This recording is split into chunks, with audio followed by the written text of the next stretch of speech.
All right, man, I've been waiting to do this video forever. You know how hard it is to get a youngin to do a video? He's everywhere. Pinning him down is tough, guys. He's living in Costa Rica, man. He's got such a great story. He just turned 26. Do you know at 26, I was married, and when I used to go out with the boys, my wife would say, "We don't have bail money for you tonight." That's how mature I was at 26. So I can't wait to talk to him, man. How he got out to Costa Rica, what he's doing. Man, you should see the property he's looking at. It is unfreaking believable, man. I can't wait. We're gonna ask him what he's doing, where he's going, what the future is. 26, man. And he just turned 26. Happy birthday, by the way. Thank All right, you. man, gotta pay a couple bills. I'm Michael Allen, TravelCostaRicaNow.com. TravelCostaRicaNow.com is a travel agency, so go to TravelCostaRicaNow.com. Fill out the 4-minute form. You'll be that much closer to vacation of a lifetime. We're like you, having best friends who live in Costa Rica, who know Costa Rica, totally hooking up your Costa Rica vacation. Hey, man, YouTube doesn't care if you subscribe. I do. It helps me. But if you want to see the videos as we put them up, like these kind of videos, talking to people living here and the travel tips and all the stuff we do, you got to hit the notification bell. And as always, if you want to show appreciation, I'm not going to say no. Go to TravelCostaRicaNow.com. Go to the left-hand side, hit that donate button. All right. Oh man, I've been trying to get him to do a video forever. Well, kind of forever. Couple of weeks. Okay, well, that seems like forever to me. Lanny, thanks so much for talking to us, man. You got a great. It's a pleasure. Guys, this is gonna be, if this isn't motivational or inspirational to you younger people, I think you might be the youngest person I've ever interviewed here. And you got such a great story. All right, so let's start at the basics. We're not in Costa Rica yet. Where are you from? Well, I was born in Germany and I've lived there until I was about 19 years old. I finished school and everything, and I decided that I wanted to go travel before I start studying. And so me and my best friend went on to travel in Southeast Asia, and we ended up staying there for about 7 months. And I just fell in love with the whole travel idea and just being outside of my comfort zone and traveling, and I kind of never stopped. Yeah. So at 19, you're like, I'm going to go to college eventually, but that just never happened. Yeah. So I don't know, I guess I come from a family where studying and getting a job and all that stuff is very essential and very normal. Kind of expected almost, like this is what you're going to do. You're going to college. Yeah, like all your friends are going down the same path, all your family is going down the same path. So I was heading that way too, but once I started traveling and seeing that there's so much more out there, different cultures, different people, different ways of living, I couldn't see myself going down the same path as everyone else in my hometown. Well, now that you saw all these other options, it's like before you go, oh, you just go to college. But now, then I think when you went travel, you go, hey, there's more options out there that I could do. For sure, there's so much more to see. And so, we ended up staying 7 months in Thailand, Cambodia, Laos, Vietnam, Southeast Asia, sort of that area. And I did come back to Germany, and I stayed in Germany for about 2 months. To get ready for college? Well, I sort of knew that I don't want to do that. So when I got back to Germany, I was like, fuck it, I can't stay here. And so I decided to go back out there, and I went to Australia. Ended up staying in Australia for 2 years. Hence the accent? Because we were talking about this earlier. He doesn't sound German to me. I don't know what he says. I'm not good with that kind of stuff, but he sounds more Australian. Yeah. And you even say mate, so. Yeah. Well, I guess at the end, so in total, I spent about 4.5, almost 5 years in Australia. On and off, a couple of months, 1 or 2 years in Australia, a couple of months in Southeast Asia, back in Australia for a year or two, back in Southeast Asia for a couple of months. So I guess you just get used to the accent and you pick stuff up. And when you work in Australia with all these blokes on the farms and whatever, picking up watermelons, you just pick up the accent. So let's go back a second. So what was your family and friends saying about this? Were they like, oh man, that sounds great, do that? Or were they kind of, where were they all at in this? Did they think you were crazy? Did they? Yeah, for sure.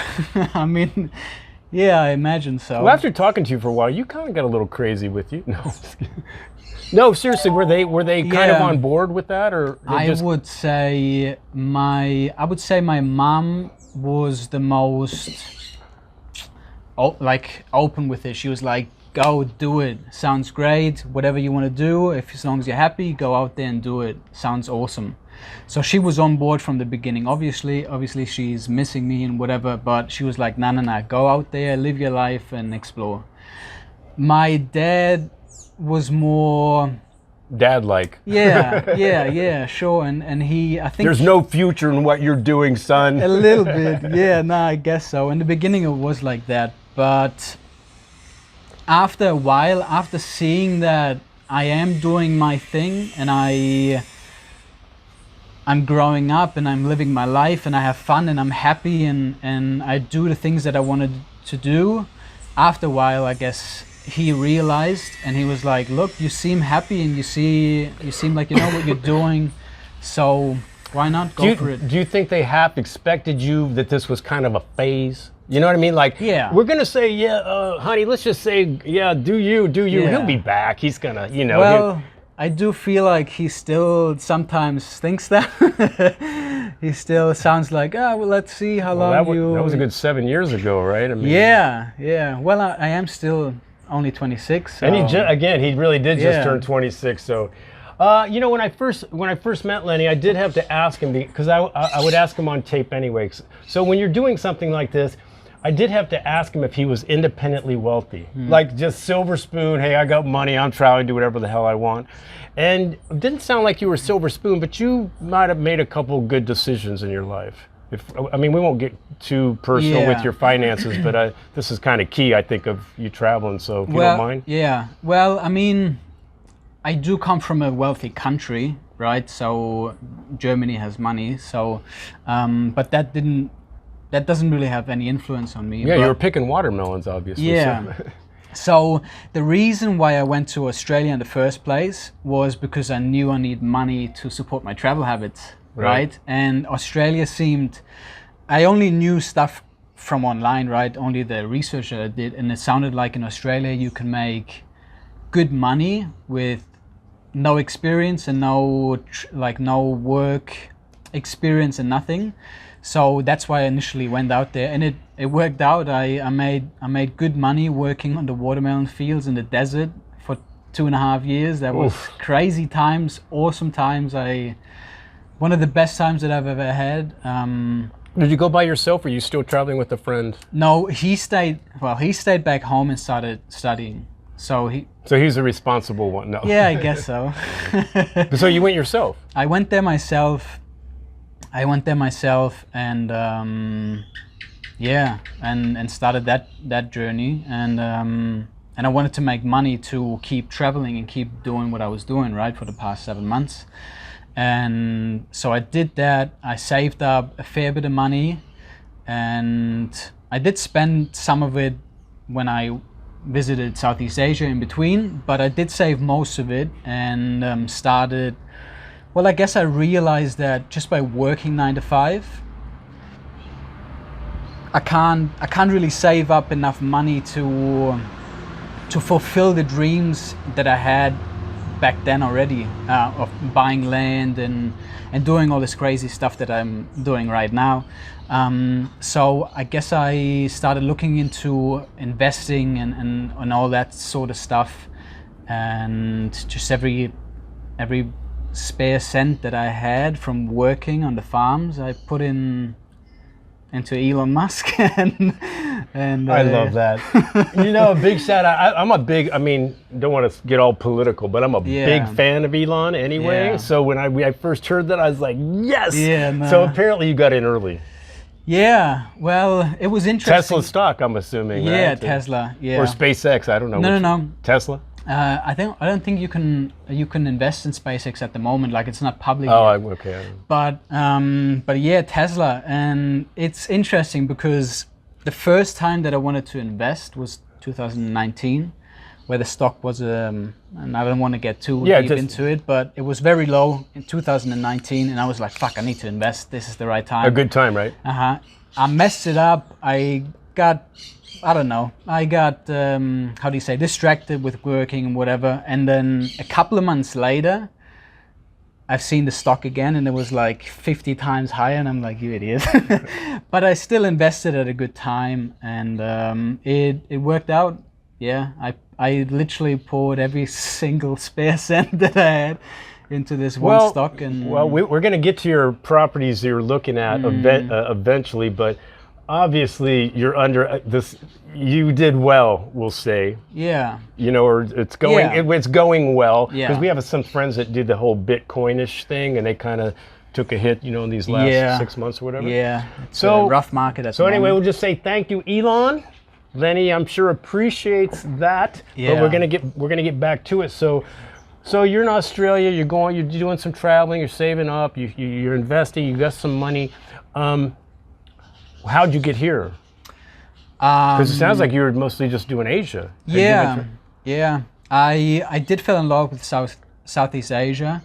The lifestyle, the people, it was very relaxed, tropical. I love the weather. I can't see myself living in Germany or in any other colder European country.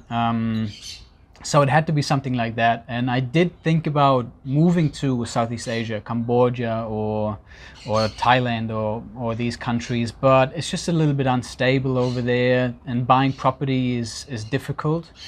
Because of government interference, or that you got to jump through a bunch of hoops? Yeah, well, you can't officially own it as a foreigner.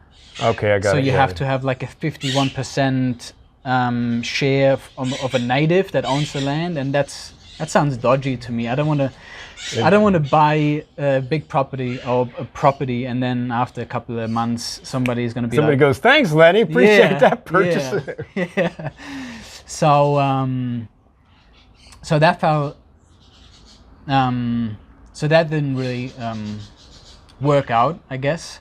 And I did end up having to leave Australia eventually, because the reason that I was there was because I fell in love with the girl, and she allowed me to stay in the country for longer. But then I fell out of love with that girl, and so eventually I had to leave the country. Just to be clear. So what do you mean? You have a girlfriend and you get to stay longer? Or what do you mean? Well, so I was in Australia for 2 years with the work and travel holiday visa. And after that, at the time that I was there, after that, you have to leave and you're not allowed to stay any longer, or you have to apply for a different visa. Oh, okay. But it's very difficult to apply for visas in Australia, and it's very expensive too. But because I met this girl, through her, I could apply for like a spouse visa, Yeah. I think it's called, or something like that. And through that, I could stay longer. Yeah. But you didn't. So. But I didn't. Yeah. So that relationship fell apart, and I sort of knew that sooner or later I'm going to have to leave Australia. So I was already looking for other places. And that's when I started, looking around, looking at other countries and countries that make it easier for foreigners to live, buy land, and become residents and whatever. And obviously Costa Rica is one of those countries. And actually quite a few Central American countries, I suppose. Where it's super easy to do all of that. And I started seeing videos from people that, are into permaculture, because I'm into that sort of stuff. So I've been looking at videos, and then I started coming across your videos too. TravelCostaRicaNow.com. And that's right. That's how we met. Yeah. You said, he he reached out. He said, "I saw your videos, and we actually met." Yes, we had coffee. Yeah.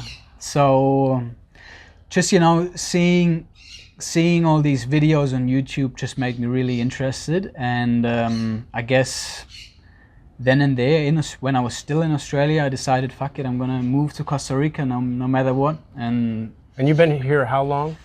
About 8 months now. Now you've gone. I mean, talking before, been around. You've done a lot of driving. Yeah. So tell people. Okay, so you're into permaculture. So you're looking for a pretty big piece of land to do stuff. Yeah. Well, I sort of want to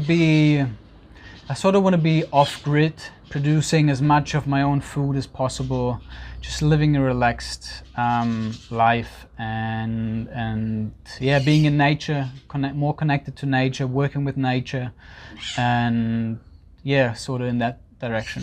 Well, I want to say, you know, so he took me out to a property he's looking at. I don't know if you guys know about hectares. 1 hectare is about 2.5 acres. This property outside of Fortuna is 17 hectares? So 17 no, hectares? 1 acre is 2.5. No, the acres the other way are, around? the hectares bigger. Hectares is 10,000 square meters, right? Yeah, so it's an acre, it's 2.5 acres is a hectare. Yeah. You were that's looking the at 17 hectares. Yeah. Which is, guys, this property, I'm gonna throw up a video, man. 3 waterfalls, unbelievably beautiful. It literally has everything. It has vistas, it has a little jungle, it has some flatter land, kind of, not pasture, but a little flatter. Huge, kind of as the eye can see, it's freaking beautiful. So it gave me a sense, I don't know if he's gonna buy that particular property, but I can see your vision in the property. That I mean, it's stunningly beautiful. I mean, again, I'm gonna put my 2 cents in on this and say that it is a beautiful property, but if you have a better one that you want to show us and Lenny, put it in the comments or something. Oh my gosh. So when we were walking the land, he was saying, you know, the permaculture, he does want to be kind of off the grid, which that was off the grid. We probably wouldn't, your beard would be down to here and we wouldn't see you for a while, but and I think it's a massive project with so much land, but you were talking maybe possible cabinas, maybe some people coming in, you know, actually with the waterfalls, you can even do rappelling or, you know, stuff there. Yeah, the property has a lot of potential for sure. Yeah, definitely. Like you said, it kind of has a bit of everything. You can see families of monkeys and all kinds of animals jumping around on the property. It's perfect for, you know, so I sort of want to create my own little paradise, but I don't want to keep it for myself. So I do want to have people come to the property, stay there, whether it's like an Airbnb type of thing or like a retreat kind of thing or something like that, just so people can come. I could see somebody doing like rest and relaxation there. I could see somebody writing the next novel there and just hanging out there. I could see people going, can we volunteer, Lenny, and help you with anything? Can I help with the garden? I see a lot of stuff going on there. Matter of fact, maybe a little too many options. Probably. But the piece of land. So I see what you're doing. So again, it doesn't matter if you buy that one, but I can see the vision. So, and you've been around. So what areas? Obviously, you like that area. That area is about maybe let's say 25 minutes from here, and you've been around some of the Central Valley stuff. And, well, I arrived in late November last year, and I've sort of been traveling throughout the whole country ever since. So I've looked at all the Central Valley. I drove down to Perez-Celedon area. That area is nice, right? Beautiful. Yeah, a lot of people like that area. Yeah, stunning. So after that, and I went all the way down to the Panama border as well, Osa Peninsula, and then I went over to Cartago, which is stunning too. Then over to the other side, Limón, Puerto Viejo, Manzanillo, the whole area, Central Valley, Heredia, Orotina, San Mateo, the whole place, Alajuela, Poás. Good Lord. Costa Rica is like a menu that's too big, too many options. It's funny because before I came here, I was like, the country is so small, it should be easy to find a place that I like. But after traveling here for 6 months, it's like, the country is so beautiful everywhere, it's so hard to decide where you want to stay. At least for me, that was the case. But and I ended up, La Fortuna was actually the last place that I visited in Australia, here in Costa Rica.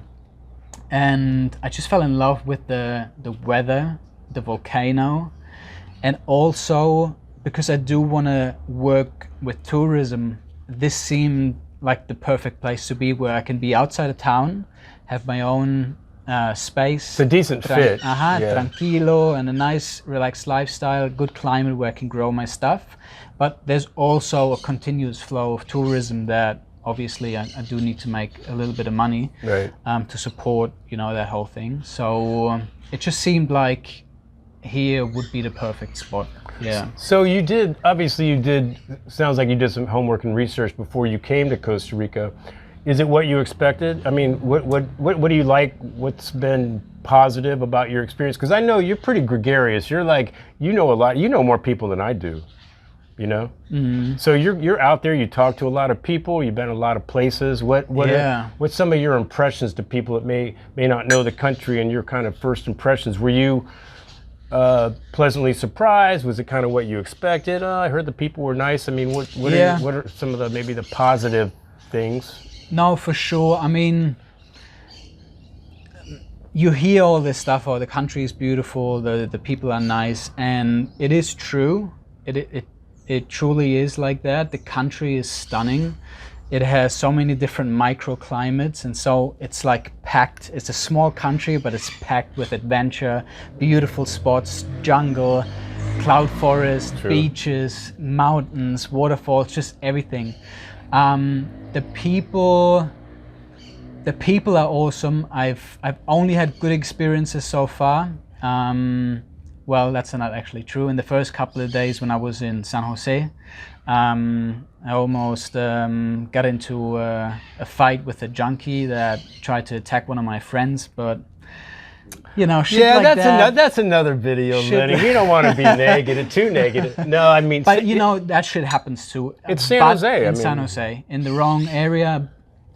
But that stuff can happen everywhere. If you go in the wrong places in Germany, in the big cities, that stuff can happen too. So San Jose is any other big city, any other place. So that's it. So I got mugged in the safest city in the world, Japan. Yeah, there you go. There you go. So that really isn't anything like negative about the country, right? That just happens everywhere if you don't pay attention, right. I guess. But no, besides that, the country has definitely surprised me just with how beautiful it is. Like sometimes I'm driving around and I'm asking myself, how is this real? Just because like some scenes when you're up there in the mountains and you look down on the volcano with Lake Arenal next to it, it's like, how is this even possible? So the country is stunning. The people are super nice. I love the quality of the food. And how have the dealings been? I mean, we can get into maybe some things you haven't liked, but what are some of the dealings you've had? Because you obviously are looking for real estate. Yeah. How do you find the dealings with the different people you're talking to selling land? Because you are gringo, and there's that connotation. So how are you doing that? Well, gringo pricing is real, and you've covered this 100 times in your videos. I would say generally, it's difficult to deal with people that are trying to sell you stuff. Just because, I don't know, it's just something about that. I think that can almost be anywhere too, though. Yeah, everybody's kind of, hey, maybe I'll just put $2 million on this and some dumbass will pay it. You know what I mean? I mean, I think doesn't almost anybody kind of jack it up a little bit? For sure. You're right. That's not specific. That has nothing to do with us, Costa Rica. And if I could say, we don't have to get into what that price is of the 17 hectares, but when you told me the price that you could possibly buy it for, I don't know, dude, it's almost worth buying just to buy it, in a sense. Yeah. We don't have to get into the price, but I was well, kind of stunned actually. Yeah. I thought it was way more. Well, it was way more. The thing is that, before I came here, I didn't speak any Spanish, nothing, not a word. And so, but because I knew I wanted to live here, I made that my mission to learn it as quickly as possible. And now that I speak it, I don't speak it like perfectly fluently, but I can talk to everyone about anything, everywhere. And so, I'm so jealous. I can't. Just on a different mission, I guess. But for me, it was very important, and I didn't just want to come here and look and go to a real estate agent and be like, hey, can you look for a property for me? Because I knew I'm gonna pay double just by doing that. That's probably true, yeah. So what I did is I just drove out into the countryside by myself and just started talking to people and just, basically for the last 6 months traveling this country, I'm just going up to people and asking about prices, and that kind of gave me a better sense of the prices of the property, the real prices of the property that the locals pay. Yes, I can see how that helps a lot. Yeah, so because if you go to real estate agents, they're always going to give you a higher price. But if you go to a local that has never really talked about his property or doesn't really, how can I say this, doesn't really know what it's worth if he would sell it to a foreigner. So he just knows, if my neighbor wants to buy it, I sell it for him for, $1 for a square meter. But if a real estate agent comes along, he's like, hey, you can sell this for $5. Somebody's going to buy that for $5. It's funny you say that, because we went out yesterday actually and filmed 3 different properties, and all of them were ones you would never find on the internet or any real estate agent. And you're like, and they are. This one we're going to put up in the next couple days, this really nice house on an acre of land backed up by a river. A builder built the house. Unbelievable. And it's like, what? And it's almost like they don't know. Yeah. They could, because, when you go to the real estate agents, almost every real estate agent is selling the condo by the beach. Sure. Or the big ass house in Escazú. Yeah. Or around there. Yes, we can put you in that house for $750,000. and the fees, monthly fees for mowing the yard are $700, whatever. But these houses that we're finding, or our friend is finding, I should say, are very reasonably priced. I mean, past reasonably. Like, I keep going, really? That's all that is? So, and I felt that way with that property. I mean, I was. Yeah, I guess if you do your own research, and if you go out there and you look for that, you can find it. But I guess the thing is that most of the people that come down here from the United States or from Canada, they sold everything they have back home, so they have about $500,000 or $1 million sitting there, and they don't think about it twice if they find a slightly better deal than they would back home, right? So they're like, oh, well, I would have paid way more in like Germany, so this is pretty good. I'll go ahead and pay that. Yeah, so and they're then like, a year $460,000 for a small condo at the beach. That's not too bad. When they could have got it at 200 or whatever. That is very true. Dude, you're an anomaly anyway. You are an anomaly. Fucking just turned 26 years old. You got your shit together more than almost anybody I know. You could actually do consultation of how to find property here and how to get it at a cheaper price, because you're going out there, you're doing it, and I think that's a perfect plan. You just start talking to people and you go, okay, that's that. Okay, there's a discrepancy somewhere here, and you can kind of average it out, and I don't know, you're doing it right. So if you don't get this property, whatever, do you just keep searching? Do you kind of keep looking? Is there? Man, I just think there's just so many options. I mean, they always say the perfect property doesn't exist. There's always going to be some sort of, I don't know, you're not close enough to a tourist town, or you're a little bit too far off the grid, or there's. It's sort of, you have to find the in between, right? Like, you want to be close to the beach, you pay more. You want to pay a little bit less, you're going to be a little bit further away from the beach. So you just have to balance out the positives and the negatives. And that's been really hard for me to like wage out where the perfect spot is, right? But I don't know. This one here was pretty damn close to perfect. Yeah. It's pretty close, man. I'm pretty happy I'm happy that after 6 or 7 months of traveling the country now, I've narrowed it down to this area. And I absolutely love the area where that property is in. So even if it's not this one. And there was quite a few, we went up there, it sounds like everything was kind of for sale. Yeah, the whole place is for sale. And it's an up and comer because of the unbelievably stunning view of the volcano side of things. Yeah, well, even the other side where that property was on. Well, the vistas looking over to Nicaragua. Yes. You can see the lake of Nicaragua. And that other volcano. You can see the 3 volcanoes of Guanacaste. So yeah, definitely. I don't know. We've talked about this. Just the drive is a little. I just think in that first year and a half of you maybe, it's a big time project going back and forth on that road might be a little I'm gonna cumbersome. hate that road after a while. But I still no. But I still think if you have the mindset like when you're driving, going, this is my freaking property, man. Nobody else is doing this. I'll do this drive every day, 3 times a day, because that's how bomb ass this, what you're doing is. But yeah, I could see we felt the same way about El Castillo. El Castillo was an up and coming property around the lake. You went over there, I've right? been there, yeah. You've been everywhere, dude. But the same thing. Before that road was paved, the people that lived there, they're going to be paving this road. Well, we first heard that 10 years ago. Now it is paved, which is nice. But before I can and it rattled your car, and car maintenance was a problem. Yeah. But El Castillo was kind of had that same thing. It's just kind of a little far. It's nice, but the back and forth it's a bit of of it a all. drive. Yeah. We'll see.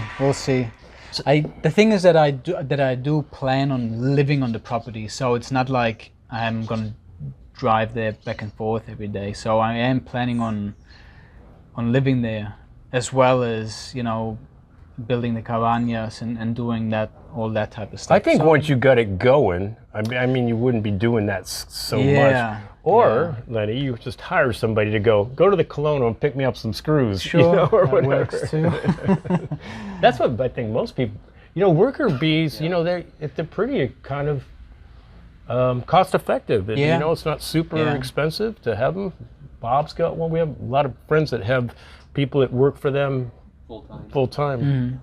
And it seems to work. But. Well, if I end up buying that property, 17 hectares, that's a lot of land to take care of. So it's probably going to be hard anyways to do all of that by myself.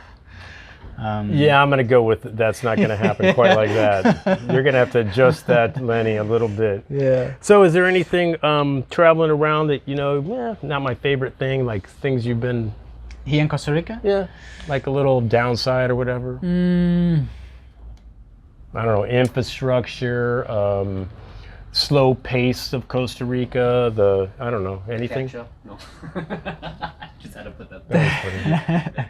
To be honest, the only thing that I don't like is that too many foreign people try to bring their own culture, their own way of living, their own lifestyle to this country. So places like Santa Teresa, have you been there? Yeah, país, yeah. So a lot of these places slowly turn into California, or or just beach towns that you would find in the States, just because a lot of people from the States move there and trying to bring their way of life there and try to change the culture to do, And not many local businesses, like Tico local businesses there. No, and it's too expensive for the locals to live there. So I guess that's the only thing that I don't like. But besides that, I don't mind the roads. We are in Costa Rica, this is a third world country. Unfortunately, that other thing though, I think you're going to see that almost everywhere in the world. That the way things are going. People are leaving the States, Matter of fact, I just saw, I don't know if it was in the Tico Times, but they're talking about Mexico. Mexicans are getting mad that the gringos are coming down. Interesting, hey? Yes.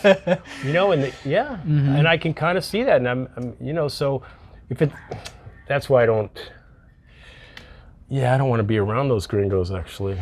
I'm not a big fan of that kind of community, really. Neither. That's why I'm happy if I have a 17 hectare off-grid property somewhere. Right. But you can't, like you said, you can't stop that. It's happening all around the world. I just don't want to be right in the middle of it. I'm trying to look for something outside of Well, then trust me, that place, you're good for a while. You're good for a while. I don't know, man. I'm just so super impressed, man. Like I said earlier, when I was 26, my head was so far up my ass.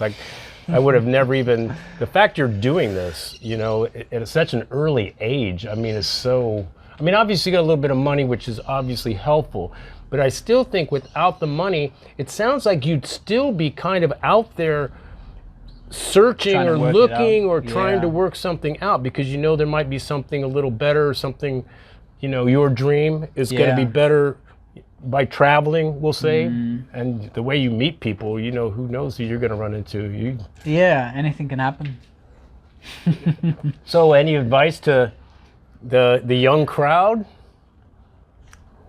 Maybe just do it or something. I don't know, right? Yeah. I guess, well, a couple of things that really, that really struck home is that, you know, life is short, and I've realized that at a young age. Luckily, to realize I don't want to repeat the history of my family. Yeah, go to school, study, start working until you're 75, and then you retire. Go on your first cruise. Yeah, and then you retire, and after 5 years you die.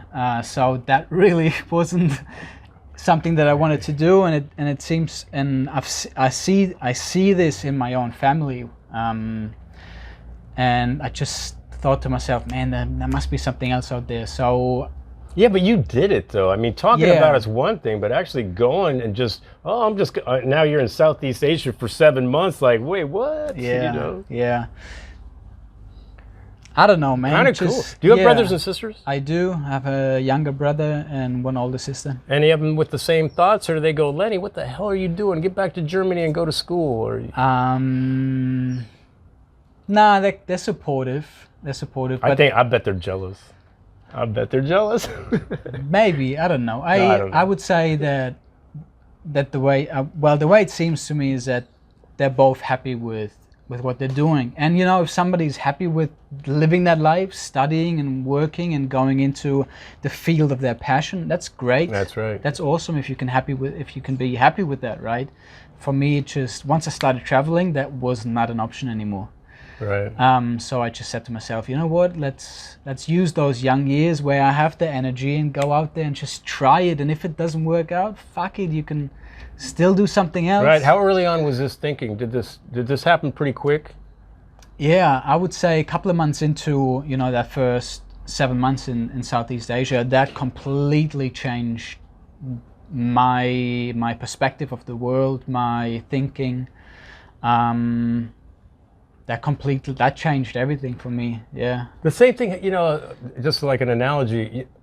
When I started reading, I'm like philosophy and stuff.